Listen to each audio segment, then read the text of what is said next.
எப்பயும் இந்த பனிக்காலம் குளிர்காலமாக வந்துச்சு அப்படின்னா கொள்ளு ரசம் நம்ம ரொம்பவே நல்லது.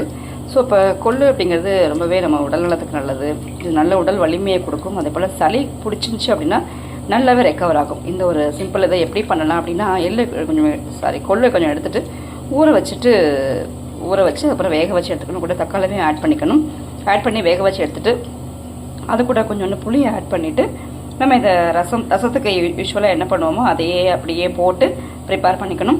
இது கூட கொஞ்சம் புளியும் ஆட் பண்ணிக்கணும். எப்பயுமே ரசம் வைக்கிறது போல தான். அதோட கொஞ்சம் கொள்ளும் அதுக்கப்புறம் கொஞ்சம் தக்காளியும் வேக வச்சு ஆட் பண்ணணும். அவ்வளோதான். அதை வேக வச்சு ஆட் பண்ணிவிட்டு நம்ம எப்பயுமே ரசம் வைக்கிறது போல் வச்சு சாப்பிட்டோம் அப்படின்னா நமக்கு இந்த சீசனலாக வரக்கூடிய அந்த கிளைமேட்டிக் சேஞ்சால் வரக்கூடிய சளி பிடிக்கிறது நல்லாவே ரெடியூஸ் ஆகும்.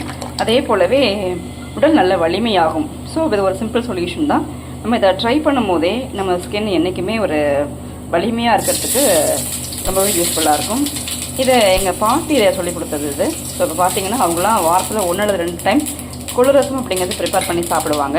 அப்படி சாப்பிடும்போது உடல் நல்ல வலிமையாக இருக்குன்னு சொல்லுவாங்க. அதனால் நம்மளும் இதை ட்ரை பண்ணலாம்.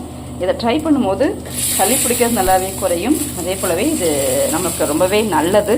இது ஒரு சிம்பிள் சொல்யூஷன் தான். நம்ம சாதாரணமாக ப்ரிப்பேர் பண்ண போலவே ப்ரிப்பேர் பண்ணி நம்ம யூஸ் பண்ணலாம். உங்களுக்கு பிடிச்சிருந்தா அதை ட்ரை பண்ணுங்கள்.